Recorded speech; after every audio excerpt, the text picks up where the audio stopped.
So I played a nearly perfect game and I will go over exactly how I did it. Make sure to stick around.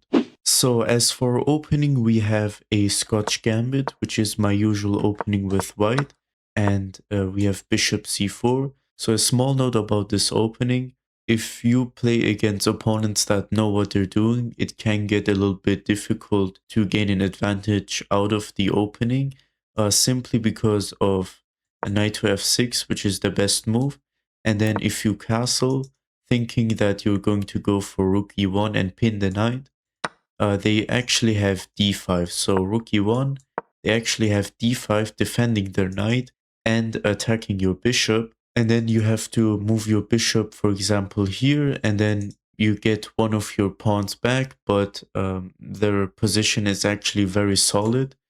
And if you play e5, which is, I think, the most common move, they actually have just d5, counter-attacking you.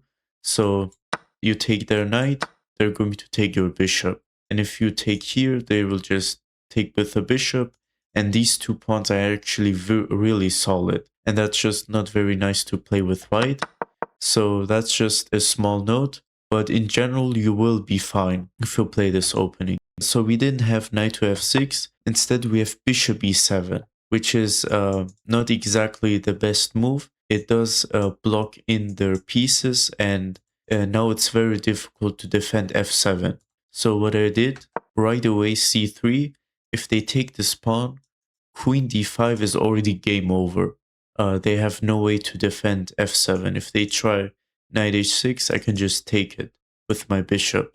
So they can't take my pawn, and instead they played knight to f6, a reasonable move, and I just played e5, and they had to move their knight. So they moved their knight to g4, attacking my pawn on e5, and now I can just take on d4, and not only am I defending my e5 pawn, but I also gain two pawns in the center. They had to attack my center right away.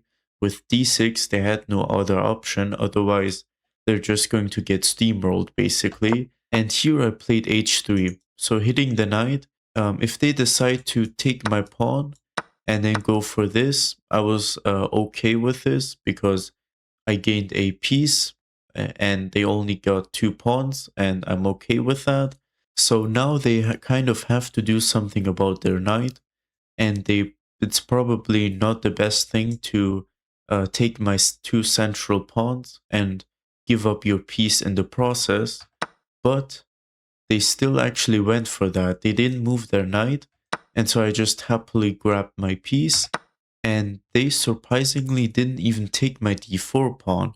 They took my g4 pawn, pinning my knight, but now I can just play queen b3, very nice move here, hitting b7, getting out of this pin, and lining up on f7 with the bishop. So there's a couple of threats going on, and in my mind I thought that knight takes d4 was basically the only move that has to be played, and so I just took my pawn with check first, and then I took the knight on d4. Very nice move. Now, just to make sure I don't get hit with any of this queen and bishop stuff, maybe rook coming here attacking my king, I just castle out of the way. And my next move was going to be bishop e3 hitting the queen, which is what I played. And now they have to move their queen. And they decided to go queen d3, trying to initiate a trade of queens, which was very weird to me because a queen trade benefits me since I have a piece for two pawns, I think. So that was good for me. And now I have to move my bishop. I went bishop c4, retreating my bishop with tempo. And so they had to move the rook, which is completely fine. And now I just developed my last piece. Now I have my rooks connected. And now they played bishop d6, covering up the d file, which was very weird to me because I think there's better moves to be played, but it's not a blunder, so that was completely fine. And now we have f3, kicking out the bishop so that I can place my rook on the d file, which is exactly what happened. and I have my pieces very nicely developed. Meanwhile, their pieces are kind of messy and uncoordinated. So that was a very nice advantage going for me. And we have king to e7, which just allows knight d5 check, and now they have to move their king to the back rank. They can't even move the rook behind to protect the rook, so that was really nice. And now we have bishop takes a7. So I was actually calculating b6 very carefully here, and I found out that after I attack the rook, rook has to move, and then I can take on b6. And if they decide to take like this, I can get the bishop with check. And then let's say they go here, I just give a check on c6. King has to move again. Let's say, for example, here, I have like 3 pieces around the king. And after that, I just get my second rook into the game. I was doing very nicely here. But we don't have this quite yet. We actually don't have b6. So instead we have c6, and c6 is just not as good of a move as b6. I can just give a check here. They can't even block with the bishop since I will take it.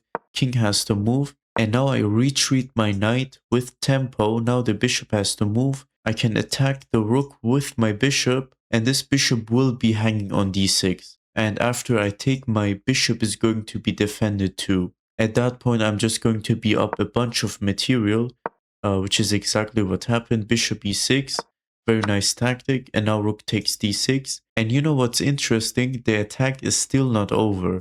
I'm threatening checkmate on d8 right now, and the only way to stop it is to give up even more material to not get checkmated, and then at that point it's just resignable already.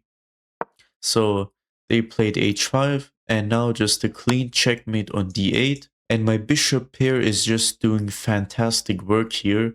Light squared bishop taking care of all these squares that the king can escape on.